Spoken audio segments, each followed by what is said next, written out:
I call this meeting to order for Tuesday, October 11th, 2022. Will the clerk please call the roll? Mayor Susan Payne, Here. Mayor Pro Tem Dusty Wright, Here. Commissioner Sharon McDonald, Here. Commissioner Josh Reardon, Here. Commissioner Stephen Burnett, Here. Commissioner Carl Melton is absent today, Commissioner Nick Paul, Here. City Manager Brian Caesar, Here. City Attorney Ashley Smith. Here. The clerk is present. Madam Mayor, we have a quorum. Thank you, Rachel.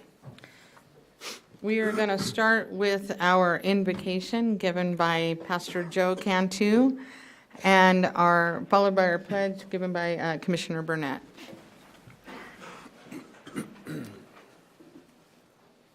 Father, we come before you in the blessed name of Jesus. We give you all praise, glory, and honor. And we thank you, Lord, for this time. Father, this is so important. We need you. We need your help. And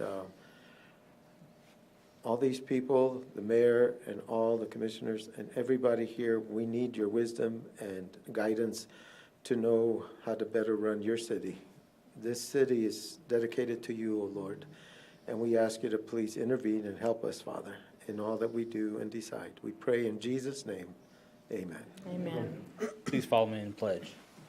I pledge allegiance to the flag of the United States of America and to the republic for which it stands, one nation, under God, indivisible, with liberty and justice for all.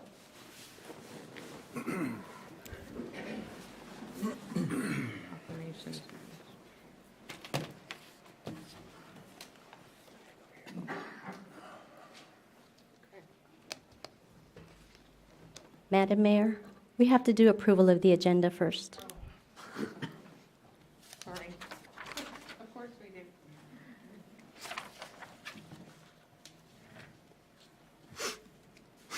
Okay. Do I have a motion to approve the agenda? Thank you. A motion from Commissioner McDonald, the second. I'll second. A second from Mayor Pro Tem Wright. All those in favor, aye? Aye. All those opposed? Motion passes 7-0. Now you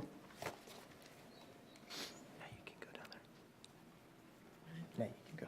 Thank you. I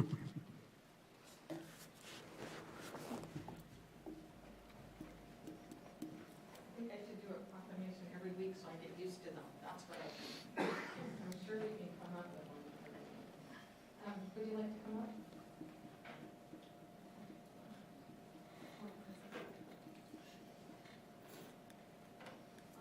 Well, welcome, everybody.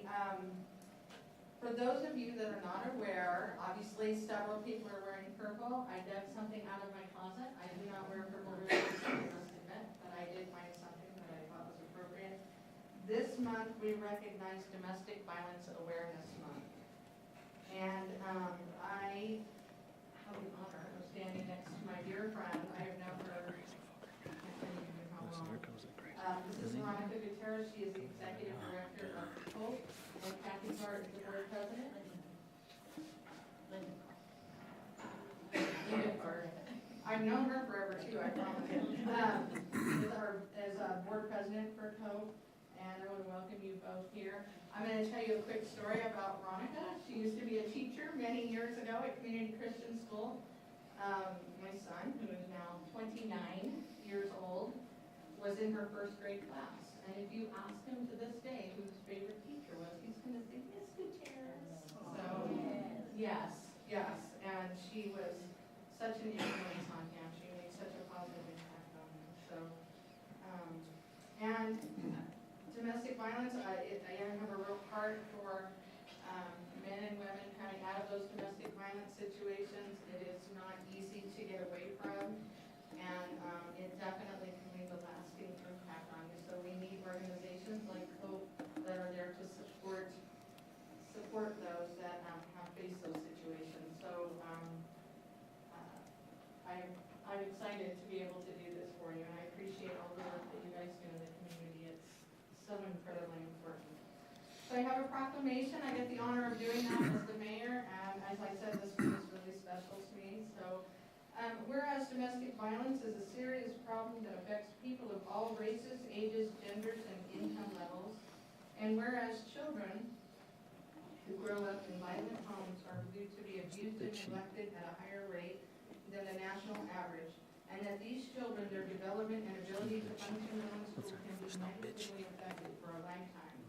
And whereas the crime of domestic violence violates an individual's privacy, dignity, security, and humanity due to the systematic use of physical, emotional, sexual, psychological, and economic control and/or abuse. And whereas within the pandemic, many victims have faced the added pressures of increased economic insecurity, increased time in isolation with their abusers, and limited contact with their support networks. And whereas it is important to recognize the compassion and dedication of the individuals who work with the Center of Protective Environment, who provide services to the victims of domestic violence and work to increase public understanding of this significant harm.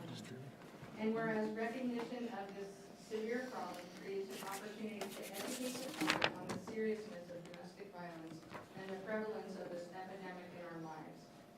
Now, therefore, I, Susan L. Payne, Mayor of the City of Alamogordo, New Mexico, do hereby proclaim the month of October 2022 as Domestic Violence Awareness Month in Alamogordo, and urge all citizens to actively participate in the domestic violence awareness events sponsored by the Center of Protective Environment throughout the month of October 2022. Thank you.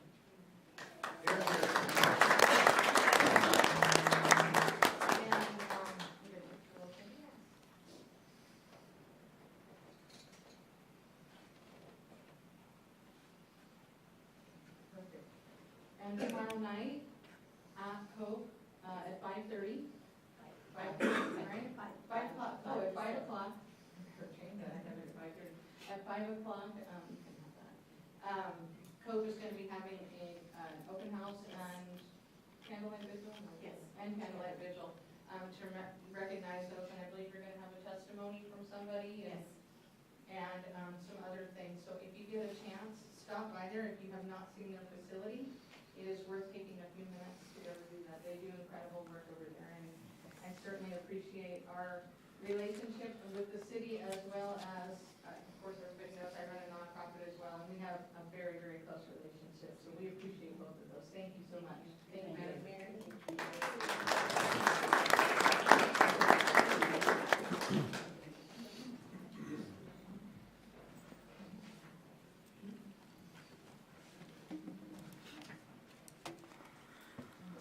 Okay, where am I?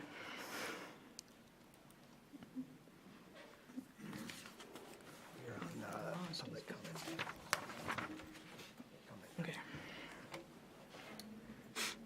Okay, we're going to move on to public comment. I have 2 signed up, but one looks like they're signed up for item 6, so I'm going to let you speak at that time, if that's, is that? Yeah, okay, if that's okay, I'll let you speak on item 6 when we get to that item.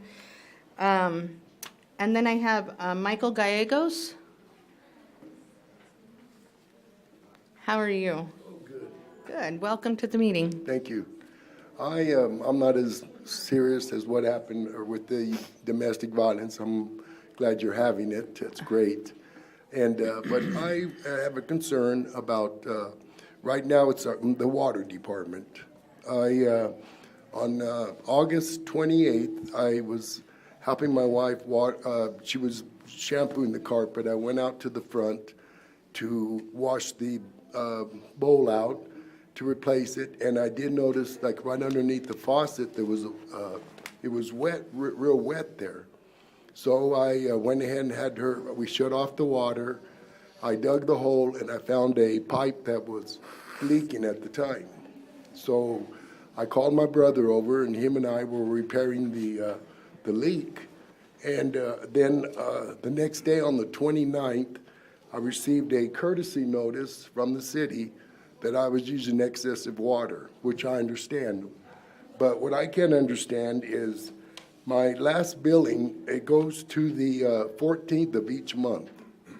So this last bill was from from 8:30, I'm sorry, 7:14 to 8:14. Okay, 15 days, this was, as the leak was continuing. 15 days later, I get this from the city. It took the city 15 days to notify me that I was using a lot excessive water. Now, they did give me this, which I agree, everybody should have this. This is a great thing. This tells you Alcohol. what your water is being used and how much. And if you do have a leak, they'll text you to let you know that you're using too much water. Now, what I can't figure out is why doesn't the city have this?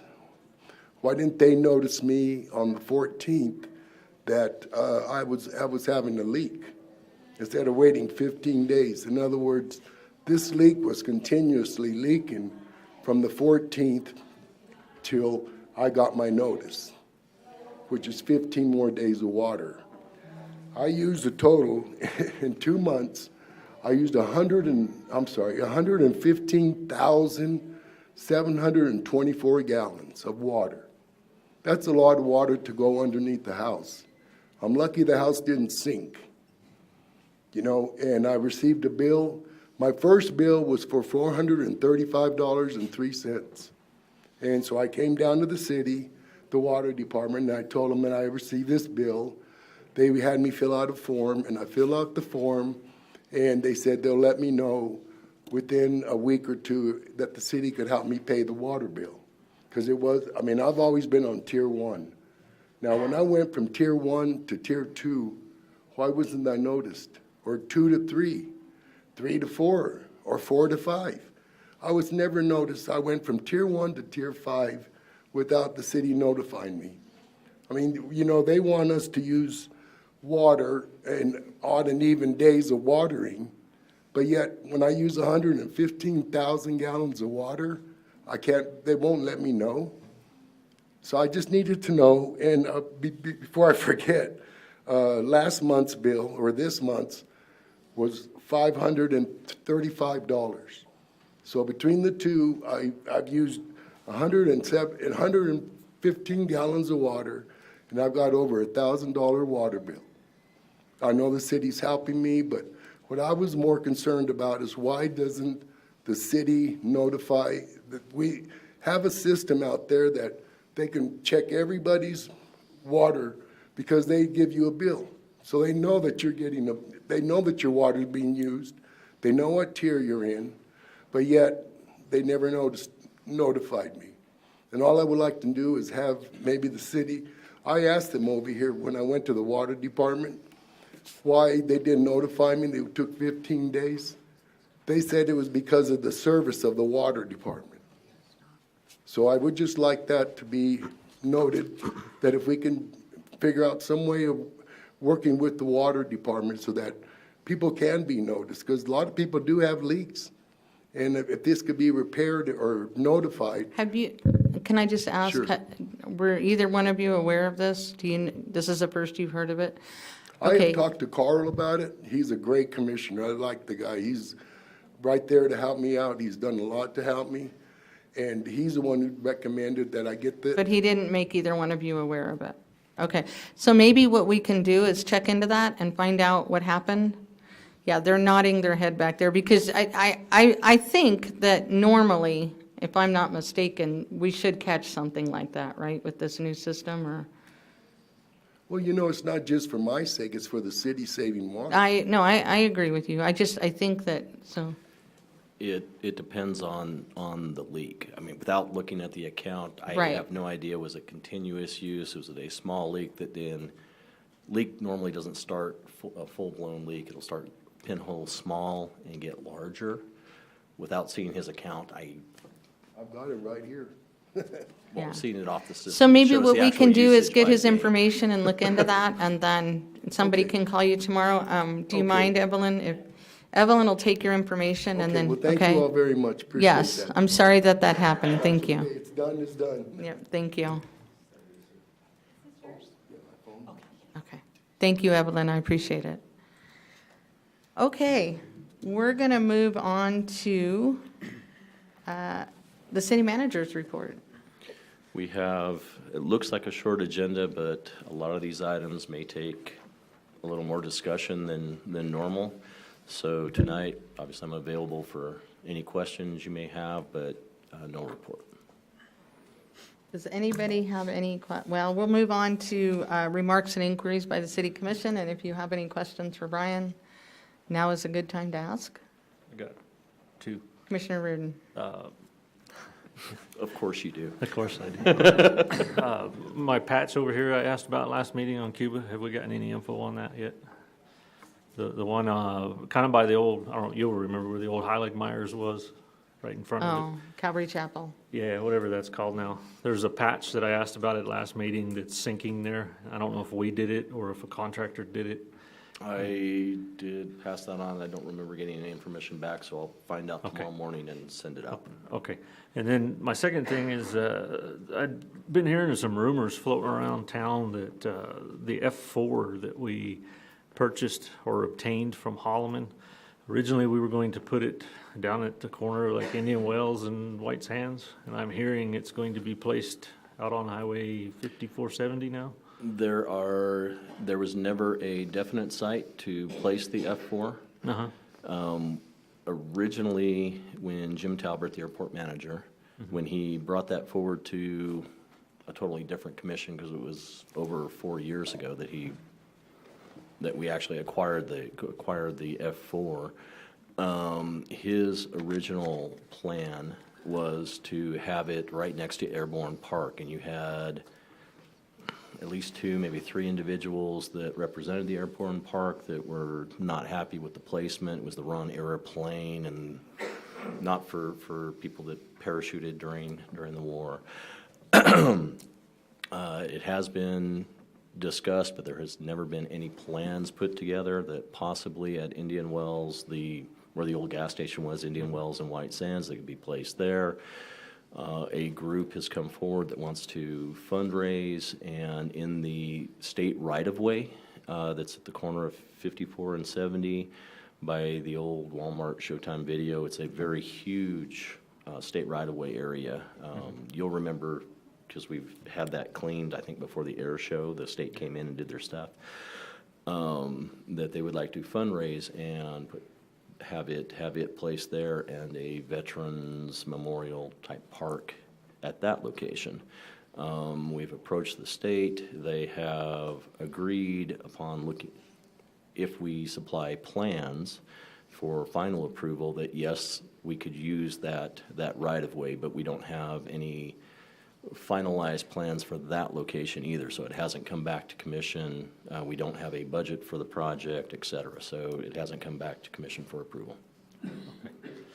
I just was wondering, because I heard that floating around, and honestly, in my personal opinion, that little area, that right-of-way we're talking about, as many water breaks as we have right there, would be a dumb place to put a park. Well, we have, we had a discussion many months back now. I don't remember exactly. Yeah, I know we're exactly looking what at it was. replacing that line, but. That line is under design. I'm not quite sure where we're at on that at this point. It's going to be phased. That line needs to be replaced all the way from roughly the Three Flowers Trailer Park area. All the way down to all the Walker. way around and all the way down to Airport Road. So that will be broken up into many phases. The area that we've had the majority of the breaks, regardless of if anything goes there or not, that line is scheduled to be replaced once we have the engineering done, and the funding in place, because it's not a funded project at this point. The construction's not a, water line construction's not funded at this point, because we don't know what that's going to cost. Okay, so we're a couple years down the road then. This is before- still it's all planning. Okay. Yeah. 'Cause- So that's the original, what I originally heard when we obtained that airplane was that it was supposed to go down here, Indian Wells and White Well, Sands. in the commission meeting, the only area that was really talked about was right next to Airborne Park. Okay. And then some other locations were just sort of thrown out, once there was an objection to the site right next to Airborne Park. Yeah, we ought to research that and make sure, so, but that's all I had. Yeah, I was thinking it was like White Sands and 10th. Well, originally they said White Sands and 10th, but they also said White Sands and Indian Wells, Yeah, so, but we got time. We got a year or two. We got time to research it and make sure. so. figure it out. Yep. Okay, does anybody else have anything? No? Okay. Well, let's move on then to the consent agenda. Oh, Sorry, Sharon. I want to pull item 2. you want to Just pull for- item 2? Yeah, just for some clarification on something real quick. Okay. Or item 3, I'm sorry. Item Oh, 3. okay, Sorry. I did get a little confused there for a Yep. second. Yeah, I don't want to pull the minutes. So, All right, you sure now? Okay. we can pull them and read them for Sharon so we can keep her here late. Sharon's Item- giving you that item death 3. stare right Yeah, now. yeah, I she got is. news for you. Yeah. And don't forget Brian's bedtime is 8 o'clock, so. Yeah, no, I want to be out of here by 7:30, so Yeah, well, let's there you get go. a move on, guys. I like everybody's- the way you're thinking tonight. Yes. Everybody has a plan. All righty. Well, let's, can I get a motion to approve the, I guess, item 2 on the consent agenda? I'll make a motion to approve item 2 on the consent. Okay, I have a motion from Commissioner Reardon. Do I have a second? Second. A second from Commissioner Burnett. All those in favor, aye? Aye. All those opposed? And motion passes 6-0. I feel like when we passed the agenda tonight, I said 7-0 probably. Oh, I think I messed up. That's all right. Motion passes 6-0. Okay, we'll move on to item 3 that was pulled from the consent agenda, and Community Services Director, Ronnie Ortega, how are you tonight? I'm doing well, thank you. Good. Madam Mayor, Mayor Pro Tem Commissioners, yes, Commissioner Okay, Reardon? well, I just was wondering, it says it's being awarded to CED. It says Yes. Consolidated Electrical Distributors. Is that a typo or? I really don't 'Cause know, I think it's CED is CED is local. a electrical supply store. My store. They're Yes. not a contractor. I was just clarifying, just to see. I'm sure it's CED. Bob will answer that. Okay. Uh-oh. Bob to the rescue. Important, Bob's up. Stay up here a while, too. Right. No, this bid went out is strictly for the electrical materials. Material only. Okay. For the electrical upgrades at Alameda Park. Okay. The actual work will be done by the facility maintenance team. So this was strictly materials. That's why CED is listed as they had the low responsive bid for the materials. For materials only. Okay, Correct. that's all I wanted to know. So, Okay. thank you. Okay, with that, do I have a motion to approve item 3? So moved. Okay, I have a motion from Commissioner Reardon. Do I have a second? I'll second. A second from Mayor Pro Tem Wright. All those in favor, aye? Aye. All those opposed? And motion passes 6-0. Okay, we're going to move on to new business. We've got quite a bit to go through before 7:30 tonight, so Well, that's 40 minutes. Just read 40 fast. minutes. Just read fast. do speed new business here. Okay. Item 4, consider and act upon award of Public Works bid number 2022-004 CDBG project to General Hydronics Concrete related to the Alamogordo ADA compliant sidewalk improvement project in an amount not to exceed $1,391,076.72. And Bob Johnson, you're on again, sir. I am. Madam Mayor, members of the commission, I wanted to introduce you to Jason Casebolt. He joined the engineering team about 6 months ago as the project manager when Nancy decided to get promoted to Public Works Director. And so Jason will be the project manager for this project. It is one of several that he's been assigned to. And like I said, I wanted to take this opportunity. This is his first outing in front of commission. I didn't want to throw him to the wolves all by himself just yet. And as time goes by, other than 2 weeks from now, you will hopefully see more of him and less of me. Having said all that, Don't be so excited. staff is recommending approval of the award of Public Works Bid 2022-004, the ADA improvements, ADA compliant sidewalk improvements to General Hydronics Concrete LLC. The work consists of construction of new concrete sidewalks, curb and gutter, ADA compliant ramps, driveways, residential and alley entrances, and asphalt patching. There will be limited demolition of the existing concrete flat work. which is sidewalk.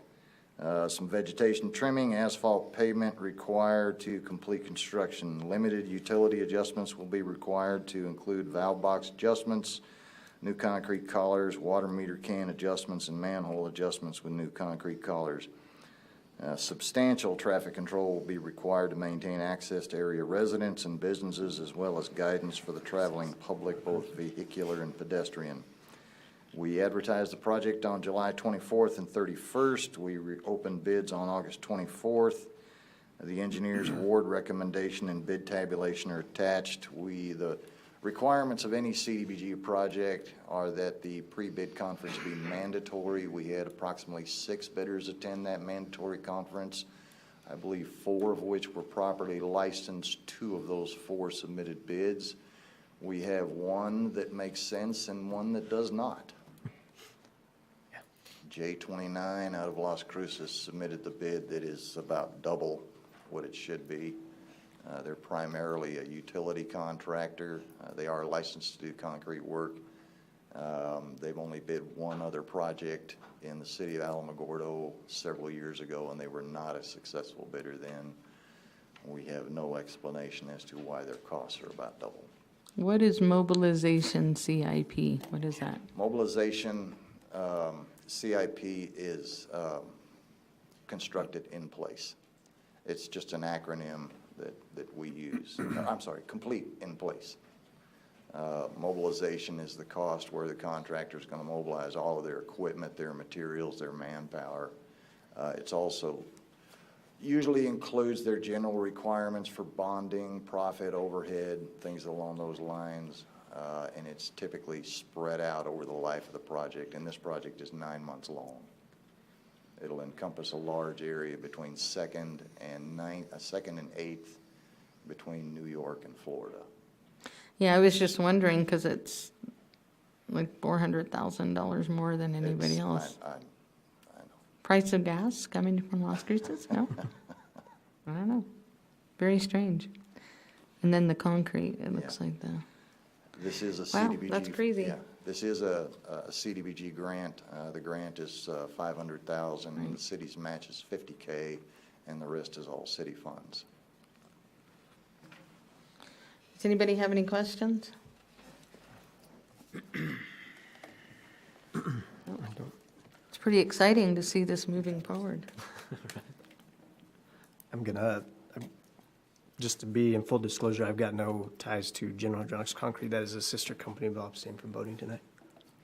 Okay. Got it.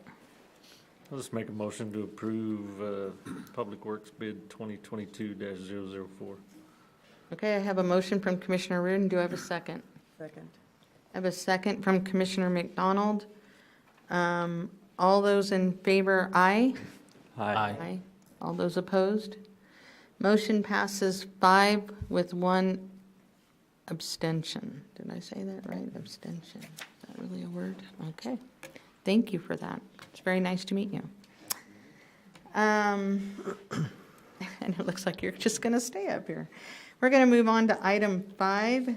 Consider and act upon approval of amendment number 1, CDBG project to Smith Engineering related to the engineering and design of the Alamogordo ADA compliant sidewalk improvements project in an amount not to exceed $85,871.66.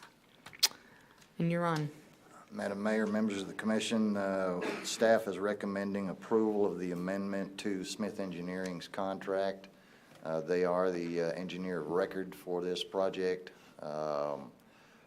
CDBG required that we formally request qualification-based proposals to secure the services of an engineer. Smith Engineering won that award. However, the requirements of the CDBG prevented us from adding in construction phase services. The original contract was strictly for the design and the estimate. This amendment incorporates the construction phase requirements that we have used on some of our larger projects, which will include site observations twice a month over the 9-month duration, reporting the in-place quantities, verifying those quantities, reviewing the payment applications, approving the material submittals, responding to any RFIs and field orders, and any change order requests that might come up. And they will assist with the substantial completion and project closeout documentation. As part of this, which is a little unusual, we've incorporated the quality control material testing that will be subconsulted to Wood Environmental and Infrastructure. We have an active contract, a direct contract with Wood. However, CDBG would not allow us to use that agreement. So the next best step was to incorporate the testing under the engineer's contract. We really didn't have any alternative in that matter. So that is the total cost. The part, Smith Engineering's part is firm fixed price. Wood Environmental's is time and materials only.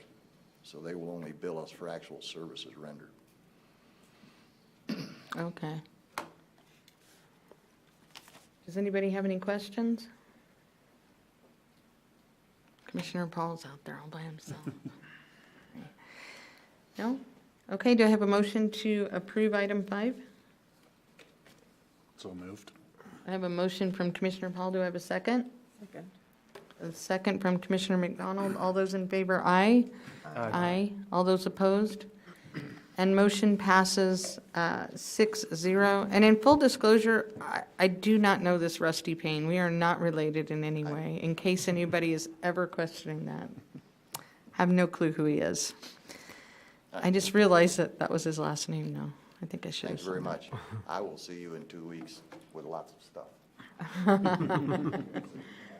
We can hardly wait. Okay, we're going to move on to item 6, consider and act upon first publication of ordinance 1661, amending chapter 17 of the Alamogordo Code of Ordinances concerning licenses and miscellaneous business registration. I do have somebody signed up. I'm going to let Rachel kind of explain that to us, and then if you'll come up after that, okay? Yes, Madam Mayor, Mayor Pro Tem, Commissioners, this ordinance in front of you is to amend Chapter 17 titled Licenses and Miscellaneous Business Registrations. We found it, staff, important to make changes to this really large ordinance that desperately needs changing. So this is the changes that we are requesting. And that's a chapter name to business regulations and business licenses, streamlining the application process, timeframe of receiving business registration or a license from the city clerk, adding a per-month late fee, which we currently don't have, and an activation of business for noncompliance of renewal. The appeal to denial shall go to the city manager. Moving some licenses to registration, it only makes sense to do that, and removing some licenses altogether. Removing some requirements for food vendors, removing garage and yard sales, which we don't license or have business registration, so I have no idea why that's even in there. That will be moved to a different chapter in the ordinances. Removing peddlers and solicitors. If you remember, at one time we did have licenses for that. We no longer have that, so that is being removed, and it's going to a different chapter of the ordinance also. Let's see. So most registrations and licenses will now, we're requesting them to be on a 12-month renewal, so an anniversary date versus a calendar year date from the January to December renewal. Those are the changes in front of you. However, I would like to make one more change to the ordinance that's in front of you today. That's in Article 17, 01035, titled Application Process. It's the third sentence that states license. It actually needs to read registration. And I stand for questions.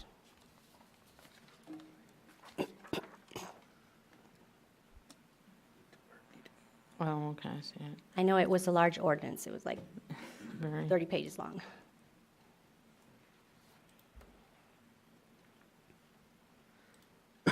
Okay, we do have one, did anybody have any questions? Maybe afterwards? You might think of one. We do have one person signed up for this, Douglas Dalton. Welcome. Good evening.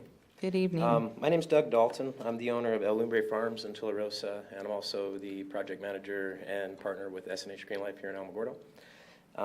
The reason why I'm here and this change kind of bothers me is, for one, there's a lot of language that got scratched out of here.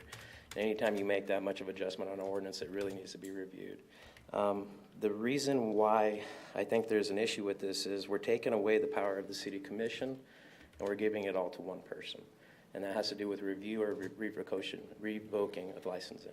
And in order to do that, to me, this should be a democracy. It should be voted upon a bunch of people in order to dictate whether or not our licenses are revoked or renewed. Based off that, taking it into one person causes conflict of interest. That person becomes a very powerful person in that position. So to take the city commission out of that and to make it just one position in that power position is to me, a big conflict of interest, especially for all businesses here. The other issue that I have is that everything's down to a $35 business licensing. You guys have alcohol at $250. I am not a multi-billion company making a lot of money. I sold my house, I sold my truck, I pulled out my retirement to start this, and you're labeling me at a $500 business registration. You're considering me making more money than the alcohol companies. So for you to start off at $500 sets precedents for the future. Now I'm going to be looking at $1,000 next year, $5,000 10 years from now. You can't label me and segregate me as far as being a cannabis entity, especially a startup. We're just starting. We are broke right now.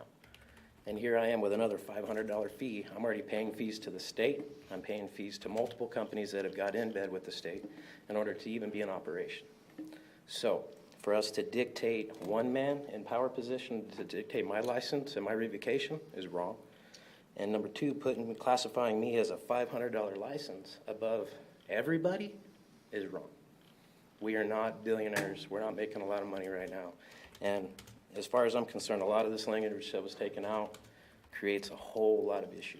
So I just wanted to bring this forward to you guys. I don't know if this has already been passed or not, but it's taken your commission votes out.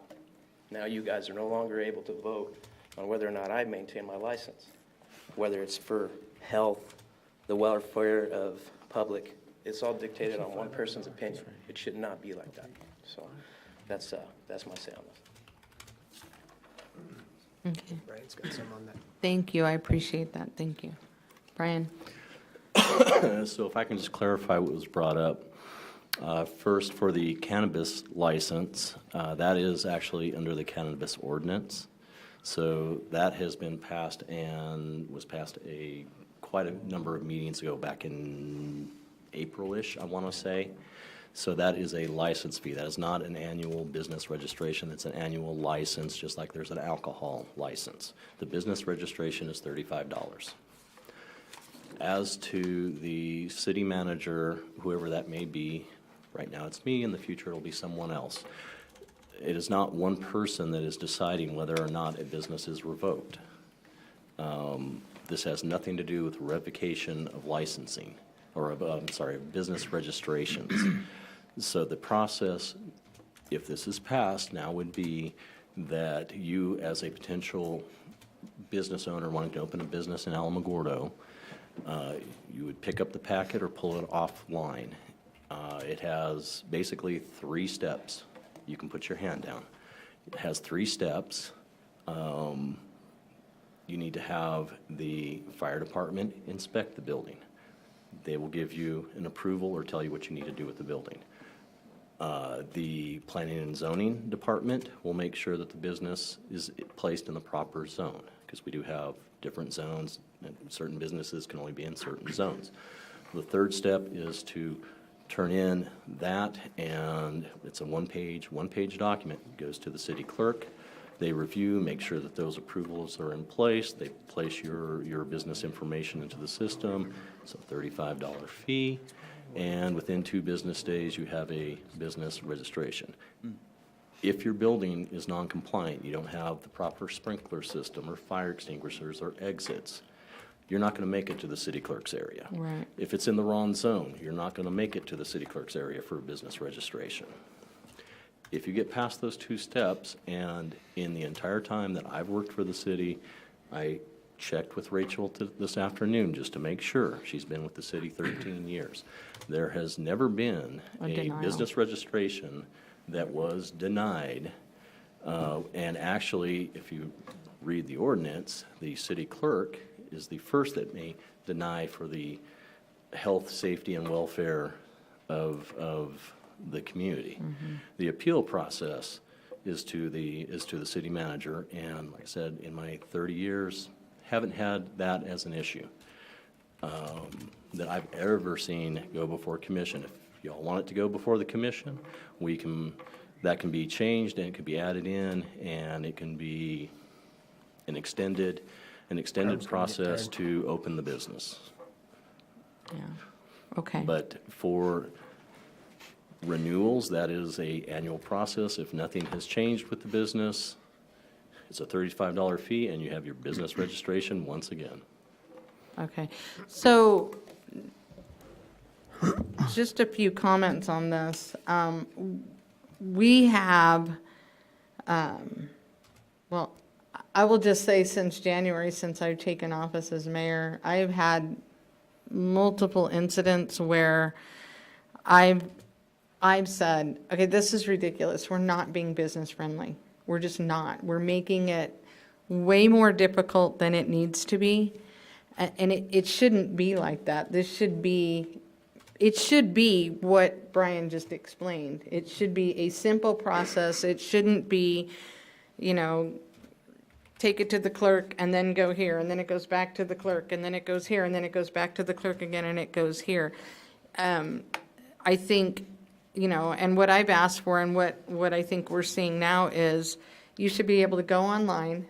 You should be able to figure out what it needs. And I think the best example is not, is food trucks. That's the best example that I can think of, because we get a lot of food trucks that come up from El Paso or Las Cruces or other areas, and they come into the city, and El Paso probably is the best example because it's Texas. And of course, Texas requirements may be different than New Mexico. And so what we see is a lot of them coming up from Texas and then not meeting our requirements or something, which, and that in itself is different. But if they had a way before they drove all the way up from Texas to say, okay, I know I need to do X, Y, and Z, and this is what the fire department's going to look for, and this is what the city's going to look for, so that by the time it gets to the clerk, she should be able to just sign off on it. To me, that makes more sense. I do understand what you were saying. I get what you were saying, but now that you mentioned it, that $500 is not a business license or a business registration. It is really a license for cannabis in our city, just like you would have an alcohol license. And I don't know how everybody feels about that. We obviously passed that back when we passed the cannabis ordinance. And I was going to say exactly what you said. I can't remember one time ever that we have not given somebody a business license. I can't.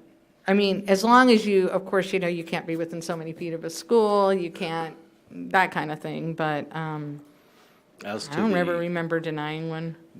All the language, because there is quite a lot of language that's stricken. A lot of what we the city, did in the past, a lot of businesses, if you have a barber shop, you have to have a state license. If you have any number of businesses, you have to have state licensing. Right. We were being the police for the state. Yeah. We needed to see your license. We duplicated a lot of the processes that is actually a state function. Yeah, there were There's no things reason that for us didn't to make repeat sense. those steps. That is a function of the state. All we were doing was adding time and frustration when someone would Right. put in an application for a new business Yeah. in Alamogordo. Yeah, and in full disclosure, I just had that, my daughter is a cosmetologist, and she had to get her business license, and they wanted to see her cosmetology license. And I'm like, why does the city care whether she has a cosmetology license, as long as that's between her and the state? So those are the things where that just kind of holds things up, like we shouldn't be policing those things. But I share your concern. I mean, I understand what you're saying. I get what you're saying. I can't think of one incident where we haven't approved a business license as long as it was, zoned correctly and in the right area and that kind of thing. Our goal as the city is to make sure we grow business, not hinder business. And some people don't believe that, but it's true. It's really true. We want to grow business, not hinder it. So I just don't see that as ever being an issue. But anyway, does anybody else have any questions? I do. Yes. It says marijuana regulated by Chapter 34 per year, 250 and 500. Yes, sir. Rachel- So, oh, yes, so sorry. we Go have, ahead. so we actually have the retailers for cannabis, or actually our ordinance calls it marijuana ordinance. So the retail and the production is 250 each, where the manufacturer, if you remember, is the Okay. 500. And that just because it takes a lot more for that license, or actually manufacturing, where there's combustibles and that type of thing. Can we just basically explain why that fee? How did we arrive at those fees, or what are they? I mean, they're not arbitrary. I know there was a reason why we did it. I do not remember the discussion. We had a limited amount of time. If you remember correctly, this was passed by the state, and the municipalities, counties could not restrict, ban the production, the sale, et cetera, of cannabis products. Through the discussion, actually, I believe it was 2 commission meetings, if I remember correctly, we modeled the ordinance, and we had to make a few changes along the way because the state was still giving guidance to all the municipalities and counties. We based what we presented for cannabis off of what we had at that time for the liquor licenses. So that's where the fees came from. I do not remember that there was any comments from the public, but that was quite a few meetings ago. Yeah, I don't remember that either. Does anybody Yeah, I else don't remember? Just, can you look back at it and let us know? Because I don't remember either. It was either Well, late last year. for the fees, we based a lot of the ordinance and the fee structure off of our existing liquor license portion of our ordinance, because there wasn't anything that came from the state in the way of guidance or As far as proposed fees go. legislation. The municipal league did not have anything Okay. to provide as guidance, so that's what we presented to commission. That was ultimately that's what was passed. Okay. Okay. Yeah, that's a whole separate Yeah. ordinance anyway, but we can. It is. If we want to look at that, we can always bring that back. But- Yes, yes. And I do remember, now that you say that, it was they passed the law, right, and made it legal to sell cannabis, and we had a very short window of time to get it done. And so I'm sure at some point we may come back and look at it again, but we did kind of go with what we had at the time. And because it was brand new, we had nothing, a lot of times when we do these things, we can look at other municipalities and see what they're doing. We couldn't do that because we didn't have any to look at. So it basically new territory for everybody. So, at some point, maybe we'll take a look at that. But right now, that's what we have. And I think, did everybody get that same email from Mr. Edwards about? Nobody saw I it? did, but I didn't read it. If I did, I didn't see it, but I had a quick question too. As far as the late fees go, it says $25 per month. Used to, it was 10, and I'm just gonna admit, I'm historically late on my business registration, so I usually have to pay $45. So, but is it $25 per month instead of the $10 late fee like it used to be? That's what's That's been- correct. That seems Go a ahead, little Rachel. excessive for us wanting to be business friendly. So, So, Commissioner Reardon, just allow me to explain that there are times when, so right now, the ordinance as it stands, not the one that we're presenting in front of you. So the business registrations are due by January 31st. We start pushing out the renewal letters in November. Then that renewal time comes, people are late. We're now into April, people still haven't paid. And so we start making the phone calls, the emails, the letters, sending code out. So we're spending so much time trying to get one business to come and renew that we finally start and activating them in May, maybe even June, and then comes July, people come in and say, I want to renew my business. Well, you've been inactivated. So now we're looking at, we're just charging them $10, and we're constantly doing this work for months. And so that's why we're capping it at the 3 months. Right after that, we're going to just inactivate your business. Obviously, we're still going to try to send code out, knock on those commercial buildings. I don't know, I think it's $25 a month on the fee is a little excessive myself. I'd say the entire license or registration is only $35. If you're 1 day late, we're gonna charge you $25 over and above the 35. So your license just went, $60? So, Well, and the way the ordinance is written right now, which is, I've always believed was poorly written, is that your expiration date is December 31st. However, we let you continue to do business, and your renewal is in January 31st. So in a sense, the city has been allowing 31 days for you to continue doing business into the new year. well, just from the business standpoint, the larger businesses, but us smaller guys that do a lot of different hats, January is a very busy month for us. You know what I mean? You got your end of year stuff. You got all that other things, So that's a why, little $10 fee or a little $35 registration for a piece of paper from the city allowing me to do business. That's one of those things that just kind of slips your mind because you have many other things that you're worrying about that have to get done in order for you to stay in business. the business the renewal for a business registration, it's no longer going to be in the month of January.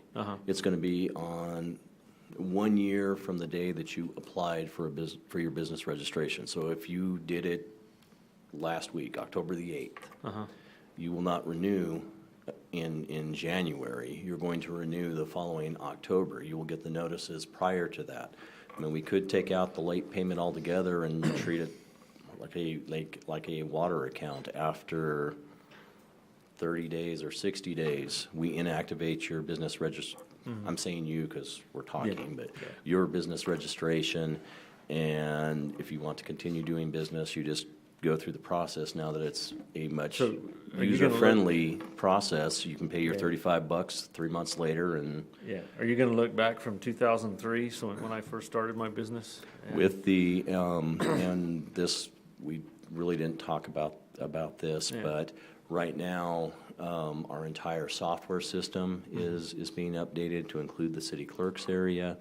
With the system that we're under right now, that's why everyone has a January for business registration. That's when you have to do it. With the new system that's going in place, the company that's bringing in doing the new software, but then importing all the old data like business registrations, they will either go back to when you first registered your business, or they're going to spread that out and assign new dates. So for anyone that has a current business registration, where traditionally you would have to renew in January, we're actually going to be suspending that. Any business that needs for, reporting purposes or whatever, and letters will go out to every business, but any business that needs to have a temporary registration, like I said, maybe reporting. I don't have a personal business, so I don't know why you might need that, but you may need that for some reason. We will issue, no charge, a temporary license or temporary registration to take you through to whatever your new date is going to be, and then that's when you will do your annual renewal. I can't tell you tonight what your date would be. Yeah.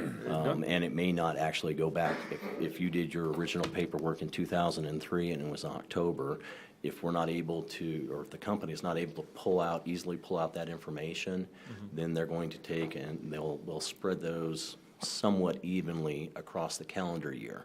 Because as part of, well, not actually part of the business registration at this point, but we have the tie-in with the annual inspections with fire services. They do the annual fire inspections for the buildings and whatnot. That will also tie with that, so you'll know when you're going to, I don't know if they inspect your building, but if you normally have fire services come by to inspect your business, that'll coincide with your renewal date. Okay. If that explains it a little bit better, or I may have just confused you, I don't know. Sounds very confusing on y'all's end. I think, but I do think what it comes down to is, instead of being swamped at City Hall with everybody renewing in January, it'll now be spread out. So I think it will make a lot more sense, and I think things will get processed quicker. I think right now, I get it, you know, How many business registrations do we have currently? We currently have about 1,500. 1,500? Yes. I don't know, so. I mean, if you have to process 1,500 at once, that's on top of your other jobs. I mean, that is quite a bit. So I think to spread them out a little bit I probably just think makes more it'll get sense. cumbersome and overwhelming and, you Well, know. like you said, you can't remember to renew it because you've got all these January- other things going on. January's a busy month. Right, you know. so maybe if we spread it out, Yeah. you know, on an And anniversary date, maybe my- that'll make it easier for My everybody. second question is why does the city even have to have a business registration for us, for the businesses?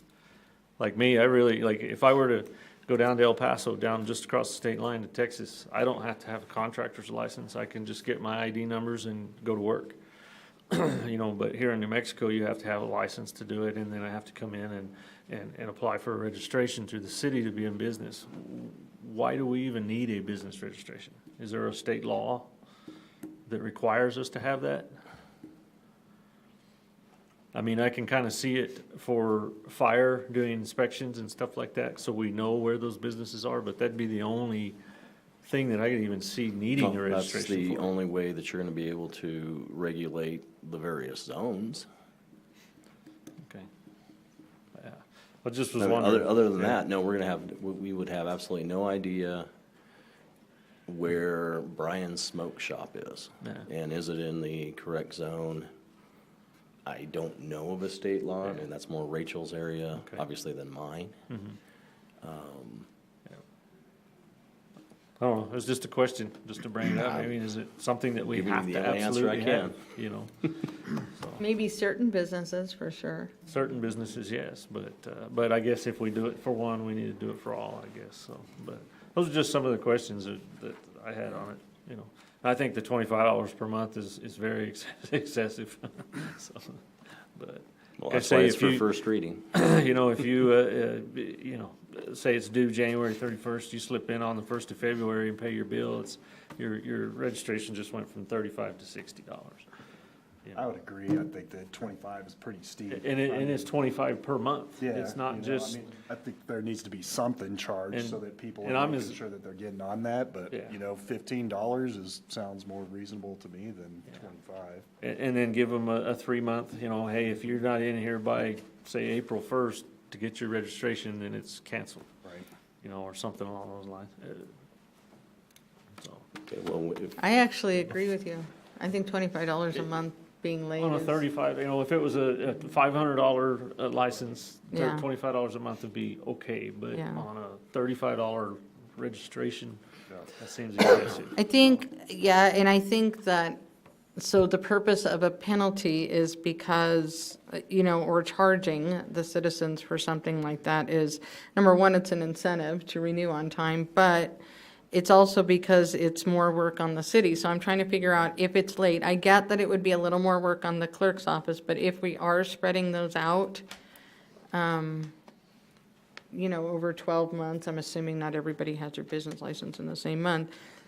It's not quite as quite as much work, so you're right. I mean, I think if it's late, there should be something I was thinking $5 a month myself, but maybe I'm wrong.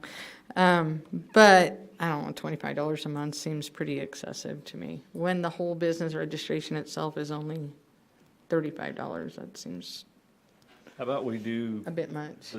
like it stated, the $10 late fee, and then after, say, April 1st, then it, Well, you can't do April 1st okay, why not? Has to be because it's 3 months. anniversary date. Yeah, it's the anniversary. So not everyone's going to be Oh, 3 April months. 1st. I got you. How about after, 3 months. say, 3 months of non-renewal, then it's, double the fee or something, you know what I Yeah. mean? As an incentive to get them to register.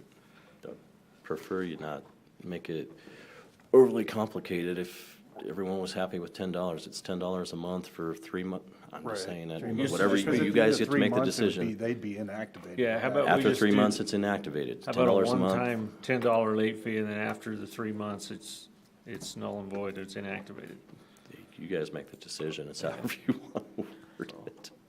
So I'll be one to admit, I pay $45 for my business registration almost every year, because I'm usually a day or two late, so. Usually when Rachel calls me and says, hey, come pay your business registration. Yeah. I'm good. I can't believe you call people. Oh, yeah. You're way too nice. I don't know, maybe they've called me before. I don't know. I don't have one for living, but my husband has one, so by default, I have one. Okay, so what are we gonna do? I don't know, I think we should just strike the 25, leave it at 10, and then, I'm good with that. but that's up to you guys. Okay, and that is, I would agree with that. I think 10's fair. Comments? Well, they make more than $10 an hour, so they should at least get more than 10.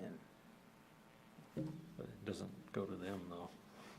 Yeah, but it's their time. Yeah, they're already compensated for their time, though. That was my opinion. Yeah, so. I don't know, that's up to you guys. I'm sorry, what section are we in? It's on page on 2, page 2. 170104. Okay, I just lost, I would be in favor of it being monthly for that period of time. The 10. Simply because what Sharon said is that our staff is, we're paying them, yes, but that's recouping some of that lost cost by them spending time doing that versus doing Oh. something else. So Thank you. whatever that $10 amount per is, month, Yeah, Just- it I went- think it's fair. up to 3 months, and then after Okay. that point, it's, Yeah, you know, I Inactive. mean, at a certain point, businesses need to be responsible too, so. okay with that. okay, Is that better? okay, I see it. All right, so We're gonna, a surcharge will be assessed of $10, right? Did we say $10? Yeah. Per month. Commissioner month. Paul had mentioned $10 per month for, The business will be inactivated after 3 months of After 3 noncompliance of months, yes. renewal. Okay. So we're gonna change that to 10. Is there anything else? Yeah, I do actually. Okay, On the food vendor's license, do they have to follow the same business registration as far as the planning and zoning? Yes, sir, that's correct. So we're going to end up with. Oh, On go the, ahead, on the Rachel, I'm food sorry. trailer? Yeah, on the food trailers? trucks, yes. So we're actually only going to end up after this ordinance, if it's approved, after adoption, 3 licenses only. That's going to be our food trucks, our cannabis or marijuana, and our alcoholic beverages. And so, yes, all 3 will also follow the same process as the business registrations. Okay, and from other food vendors, or food truck vendors, how long is the process? Well, that depends on when they can get their food truck to the fire department for inspection. So Just if you've because taken, if the person has taken their food truck, trailer, whatever the case may be, if they've taken it and fire has inspected it and said, yes, it passes, and here's, they sign off on the form, then it's 2 days at the city, up to 2 business days at the city clerk's area. Ideally, the person would walk in, has the approval from fire already, pay your fee and go. Because And that's an I'm just annual. asking because when I did mine, I went from the city clerk to the fire department, I was told they were gonna call me, then it sat there for 12 days. Nobody that's- called me. That's why I'm asking. That's why we're trying to streamline the process. And I'm Right. sorry, with food trucks, I forgot. I've looked at too many of these now. The food truck, the other document that the food truck, the food vendor people would need would be where they've gone through the New Mexico Environment Department, Right. which we obviously don't, the city doesn't yeah. control. Did that answer your question? Yes. Yes. So it'll all be done before it goes to the clerk? Yeah, then that's fine. Yeah, which I think I will be think that better. the process before was, it went to the clerk, then you pay, then it goes back to the clerk. And then it went out to goes off fire, and then it came where- back to the Back to the clerk, clerk, and then it and went then out nobody to ever calls the you, police and then you're department, and like- came back, and Right. yes. Then you're sitting there wondering where your license is at. Right. And So they're now you still can saying, "Oh, it's at basically- the fire department." It's still So at the now fire it'll be up department. to the business owner to actually go get that stuff done, and then it goes to the clerk. Okay. Does that So make? you would, if you had a food truck, food trailer, you contact the fire department, they contact who you need to contact, phone numbers, et cetera, on that one-page form.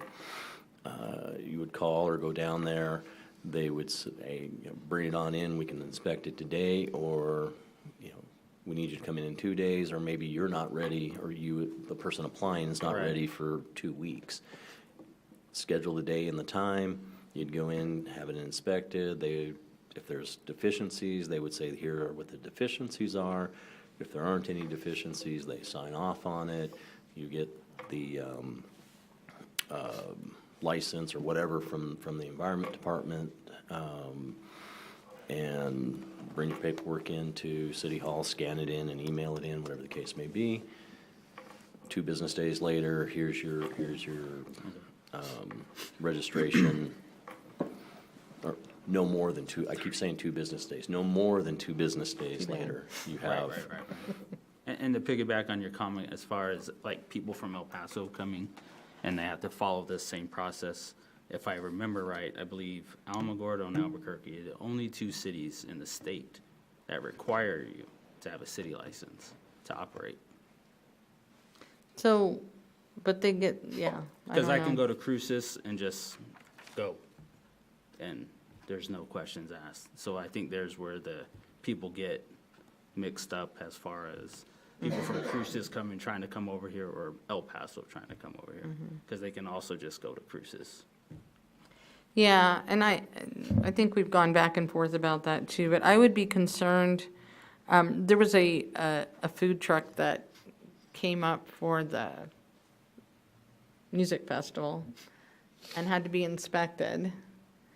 And, I got a phone call and I'm like, okay, well, can we do something to help this guy out? And so Brian said, well, I'll send him back out, and if he's, within where everybody else is, maybe we can give him a waiver, that kind of thing. And we were pretty accommodating. Well, they went out there, and he had no fire suppression system. Yeah, well, I that's, don't obviously, want a that's food different. truck coming into Yeah. Alamogordo and frying up churros and not having a fire suppression system, because that's just dangerous for all of our citizens. I mean, if a kid is standing at this truck waiting for food and something goes wrong and it's because we didn't inspect it, I still say the city's liable. If Las Cruces wants to take that chance, that's great. But for me, that kind of scares me a little bit, because we could say, well, it may or may not happen. Well, I want to take that chance, I mean, what if it's my grandkid or something, or what if it's your kid or something, you know what I mean? I do think that if they're going to bring a food truck into our city and do business, I do think it should be inspected, and I think we should know about it, because ultimately, if something happens, that's the first place they're going to go, is back to the city. And this, why did the city let this happen, blah, blah, blah. Well, the So- state still inspects all that beforehand. Even if you have a fryer, you still have to have the fire suppression, and they inspect that to make sure that it They do, is- but like that guy's but- from El Right, Paso. no, I mean, and- that's a yeah. different story, but as far as going as Cruces guys come in here to operate here, they still have to have the state inspection done, Right, So- right, right. is all I'm saying. Yeah, as far and I as think the just making suppression sure that part of that's, it goes. yeah, but, and just making sure that they actually did have that. I know that they have to, but did they? Right. That's the question, right? So I can see both sides of it there. It's a tough one, because I'm with you. I'm like, oh my gosh, can we just let these people do business? Like, this is getting crazy. But on the other hand, there's sometimes when we really have to just make sure that, you know, and we're seeing more and more of food truck vendors and that kind of thing, and I'm super excited about that. But at the same time, I just want to make sure that we're covered as a city, so. And stop yawning. I know it's 20 minutes to 8. We've got a lot to get through, so. I'm done. Somebody get this man some caffeine or something. No, I'm just kidding. All right, anybody else have any questions? No. No? So just for clarification on the late fee, you wanted to stay at $10, $10 each month for 3 months and then inactivate, is that correct? That's correct. Yes. You need to do that in your motion. You need to say that in your motion. Which was going to be my next question. We're going to change that section. I'll make a motion to approve ordinance 1661 with the late fee being amended to $10 per month instead of 25. And then the rest of it remained the same. Okay. for I 3 have a months. motion from Commissioner Reardon. Do I have a second? I'll second. I have a second from Mayor Pro Tem Wright. Will the clerk please call the roll? Nick Paul, Aye. Stephen Burnett, Aye. Josh Reardon, Aye. Sharon McDonald, Aye. Dusty Wright, Aye. Susan Payne. Aye. Motion passes 6-0. We're going to move on to item 7. Consider and act upon first publication of ordinance 1663, repealing Chapter 27 of the Alamogordo Code of Ordinances concerning vehicles for hire. And Rachel Hughes. Okay, so this ordinance is to repeal the entire chapter, which if you look at chapter 27, it's very small because in the past 3 years, a lot of it was cut out of it. And this is for the same reason that we are wanting to repeal. The vehicle for hire is regulated by the state. The licensing, however, we are going to move it under business registrations. And I stand for questions. So that's no different than any other business in the city. So a lot of, like I said, on the earlier ordinance that was struck out, we had certain areas like vehicles for hire that we had a lot of steps and we relooked at everything the state looks at. So that's why this one is going away in its entirety. Okay. Does anybody have any questions? No. Okay, do I have a motion for item 7? I'll make a motion to approve item number 7, ordinance 1663. Okay, I have a motion from Mayor Pro Tem Wright. Do I have a second? I'll second. You got 500. A second from Commissioner Burnett. Will the clerk please call the roll? Nick Paul, Aye. Stephen Burnett, Aye. Josh Reardon, Aye. Sharon McDonald, Aye. Dusty Wright, Aye. Susan Payne. Aye. Motion passes 6-0. We're going to move on to item number 8, consider and act upon the first publication of ordinance 1662, amending Chapter 2 of the Alamogordo Code of Ordinances by adding 02-060 Code of Conduct. And Brian Caesar. So this was the item that was brought to you at the last commission meeting, just for discussion. As we talked about in the last meeting, the code of conduct was recommended by the New Mexico Municipal League for Alamogordo. Actually, they recommended for all the various municipalities that they represent. This not only adds a layer of protection for the citizens of Alamogordo, but also protects you as individual commission members. Like I said, last time it was for discussion. This is the actual ordinance. Just like the last couple of ordinances we talked about, or you all discussed and voted on, if there are any changes, as long as they're not substantial, those can be made tonight and it can be passed for first publication. If they're substantial, then we would have to bring it back again for first publication. Okay. Does anybody have any questions? I got one. Okay. Commissioner Reardon? Let me find it in here real quick, hold on. Let's see, my pages on my copy are numbered, but I couldn't find it either. maybe they already nixed it out of there.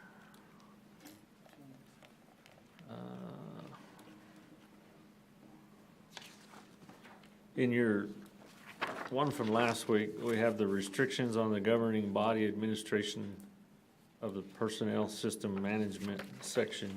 I don't see it in the one we have in our packet. It's on page, On page 9 of this one, but I don't. Restrictions on the governing body personnel system and management, it's in here. on the I PDF, I page can't give you the 78. page because I printed it out and it didn't print page numbers It's for right me. here. Yeah, it's on which one? Q, it says restrictions on the government body personnel system. 70 what? That's Q. 78 on the Let me see PDF. if I can get to that. Oh, there it is. Oh, okay. I kind of have a little bit of issue with that statement in there, that section Q. Says the governing body shall not perform, and shall is a pretty strong word, collectively or individually. So it sounds like it's kind of tying the commission's hands. Says in This there, is- this the paragraph is- shall not apply to matters of policy. Okay, I mean, it's got a few things in there, but, I mean, for the most This part. is straight out of the charter. You That, read, that is in the not charter? word for word, you read the charter, Uh-huh. and the charter says basically the same thing. Basically, or does say? Can you pull up the charter? I don't have the charter here with me. I don't have it in front of me Yeah. either. So I just, the one I read right here, it doesn't say, I guess it did say this paragraph shall not apply to matters of policy, responsibility, authority. I mean, most of us know not to overstep that bounds of, if we need to slap somebody around, we take you around back and slap you around, say, hey, get this under control, but I kind of think that ties our hands right there. I don't know why that needs to be in there. What's that? You said slap people. Well, not I know, I figurative know. speech,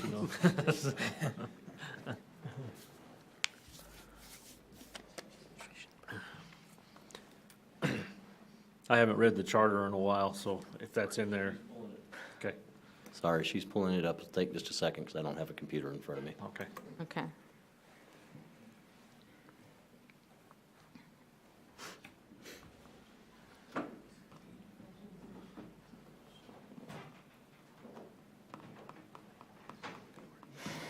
So, straight out of the charter, city manager shall be appointed solely on the basis of his or her qualifications for an indefinite term. His or her selection shall not be limited by reason of former residence. His or her salary shall be fixed by the commission. The appointment or removal of a city manager shall require the affirmative votes of no fewer than 4 commissioners or 3 commissioners and the mayor. Duties, hold on. City manager is the chief executive officer of the city. He or she shall have a seat but no vote at every meeting of the commission. The city manager shall enforce and carry out all ordinances, rules, and regulations adopted by the commission, shall employ and discharge employees of the city, shall prepare and submit an annual budget to the commission, shall make recommendations to the commission concerning the welfare of the city, or his or her designated agent shall be the person for the purpose of civil process.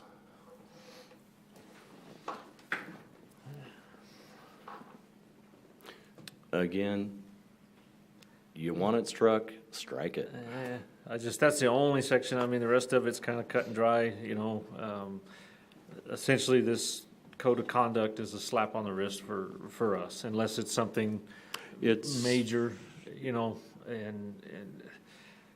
it's hard to police us up here because we're all equal, and that's, in the past when we had one, that was the issue I had with it before. It was like, we have no authority to reprimand one of our own, you know what I mean? What this is designed for, and what it would be used for is if something happened and it was substantiated, this gives, as you know, you've been a commissioner long enough, or a number of you have been commissioners long enough now, things escalate and build until there's eventually a lawsuit. Yes.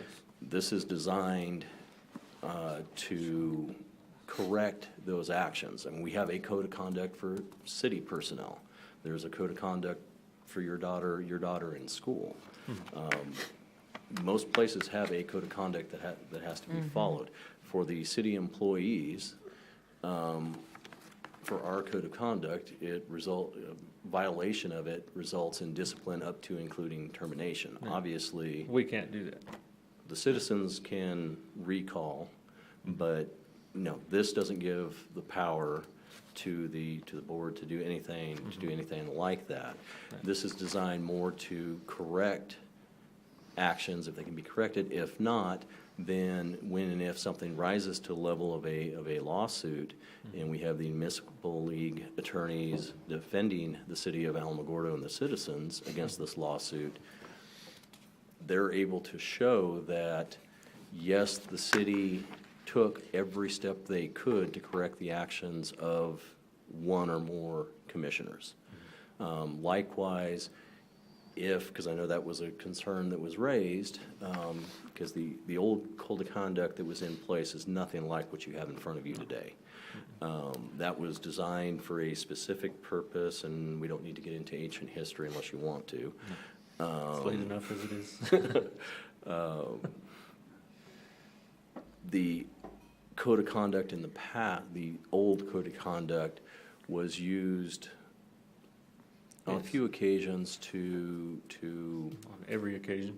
to pick on certain commissioners. That's exactly right. In this code of conduct, if someone from the outside is using it and now has targeted you, for whatever reason, they're upset with Commissioner Reardon, and I'm gonna continue to file a code of conduct violation against you for everything that I can think of. This panel that's formed, not that they can punish a member, find someone from the outside, but they can come back and in the public hearing and the report to commission say, this has now risen to a level of harassment. There's been so many complaints that are unsubstantiated, and as such, we're not considering anything else from this person. You as a commissioner could then take that, if you so chose, and hire your own attorney and go after that person or persons that are harassing you. So there's a little protection both ways, but I mean, primarily this is designed to protect the city of Alamogordo and the citizens. Not that there's anything that we're waiting for and you pass this and pass it for the second reading and 5 days later, now we have a stack waiting for you. There's no secret agenda. Right. Never know. So what I mean, that section's already in the charter. Yeah, and what I was going to say is our form of government is commission manager form of government. We have a city manager for a reason. Yes. And he's our only employee, so I had to read it three Yeah, times to make sure I understood it right, but really it I read makes originally, I sense. just seen the governing body to approve annual budget. Right. I had forgotten that the rest of that was in there, the matters Yeah. of policy, responsibility, authority. of It the makes governing sense. I body. mean, our city manager runs day-to-day operations, Yes. and we are the government oversight, so to speak, so. Well, and we are the representative of the people. And So, representatives of the you know, people, of course. If a constituent is having a problem with a member of staff, we still need the ability to come in and say, Absolutely. Brian, this needs to be taken care of. This staff member is Right. belligerent with the citizens and, Right. and so I just don't want to limit us to the. Right, no, and I think that that's the key is that's what we should do, is Yeah. we should go to the city manager and then he should Which handle it. because Majority of that's- us yeah, do, Yeah. but, Yeah, if it already states something very similar to this in our charter, it's already there. I Right. mean, I and it don't- would be inappropriate for us to go straight to a employee that, Yes. the problem, you know what I mean? So it'd be inappropriate anyway, so I think, but I did have to read it a couple times too, just to be sure, yeah. Like I say, if it's in the charter that way, I don't see why it needs to be in there. I mean, it's already kind of written, so. But that's the only one I really had any issue with, and then, we've got the penalties as stiff as they can be, as far as if violation of it, public censure up to $500 fine. That's all we can do. We can't go anything Legally more do, than yeah. that, so. And it would have to be pretty serious for that. so. And you get anything above that, then Governmental Conduct Act takes over and it kind of goes from there anyway, so. Okay, does anybody else have any questions? Shall we take a vote? Okay, I need a motion to approve item 8, consider and act upon first publication of ordinance 1662. Do I have a motion? I move that we approve ordinance 1662. Okay, I have a motion from Commissioner McDonald. Do I have a second? I'll second. A second from Commissioner Burnett. That's a roll call vote, yes. Will the clerk please call the roll? Nick Paul, Aye. Stephen Burnett, Aye. Josh Reardon, Aye. Sharon McDonald, Aye. Dusty Wright, Aye. Susan Payne. Aye. Motion passes 6-0.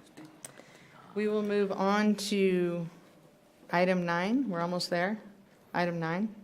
Consider and act upon first publication of ordinance 1659, amending Chapter 2 of the Alamogordo Code of Ordinances by adding 02-050 City Commission use of social media.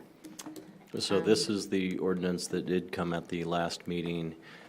It was tabled because it did tie to a code of conduct. So we said we would bring it back at this meeting, and you've passed the other one for first publication, so if you have any questions. Anybody have any questions? I'd just make a motion, we approve ordinance 1659. Okay. I have a motion from Commissioner Reardon to approve ordinance 1659. Do I have a second? I'll second it. A second from Commissioner McDonald. Will the clerk please call the roll? Nick Paul, Aye. Stephen Burnett, Aye. Josh Reardon, Aye. Sharon McDonald, Aye. Dusty Wright, Aye. Susan Payne. Aye. Motion passes 6-0. Do we have anything else? Anything at all? It's not on the agenda other than adjournment, so. Yep. No, but Commissioner Reardon owes me a half hour. No, that was, the mayor did That's most of the between talking. the two of you. You got, She did most of the talking, not me, man. did not. It was the business license one, I It think. was, that took the actually. I didn't longest, think yeah. that one would take that long. Yeah. I'll Okay. make a motion to adjourn. Okay, I have a motion from Commissioner Reardon. Do I have a second? I'll second. A second from Commissioner Burnett. All those in favor, aye? Aye. Aye. Those opposed, and motion passes 6-0. We are adjourned.